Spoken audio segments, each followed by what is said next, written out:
নমস্কাৰ সকলোকে ৰুনু লাইফৰ অন্য এটা ভিডিঅ'লৈ স্বাগতম জনাইছোঁ। আশা কৰোঁ সকলো ভালেই আছে, মোৰো ভালেই। আজি হেণ্ডমেড পিয়ৰ গামোচা আনিছোঁ। এয়া পকোৱা সূতাৰ হয়, পিয়ৰ মই নিজ হাতে বোৱা মোৰ তাঁতশালত। এটা চাইড ফুল আছে, ওৱান চাইড ফুল দেখিছে নহয়, দীঘল বহল যথেষ্ট। আপোনালোকে কাৰোবাক লাগিলে ল'ব পাৰিব, মই বিক্ৰী কৰোঁ সৰহকৈ লগাই। আৰু এয়া দেখিছে ধুনীয়াকৈ মেলিও দেখুৱাইছোঁ। আৰু যিসকলে ল'ব বিচাৰে কমেণ্ট কৰি জনাব, মই হোৱাটছআপ নম্বৰ দিম বাৰু।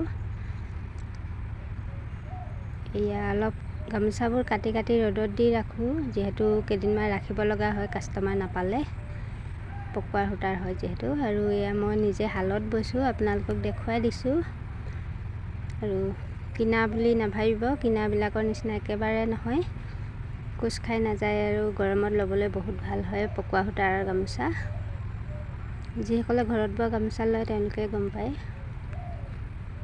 এইটো এফালে দুটা ছাইডত ফুল থকাও আছে, এয়া এইখন দুটা ছাইডত ফুল হয়। আৰু মই ইউটিউবত একেবাৰে নতুন হয়, সকলোৱে মোক ছাপোৰ্ট কৰিব প্লিজ। মোৰ চেনেলটো ছাবস্ক্ৰাইব কৰি ল'ব আৰু মোক আগুৱাই যোৱাত সহায় কৰিব। Thank U.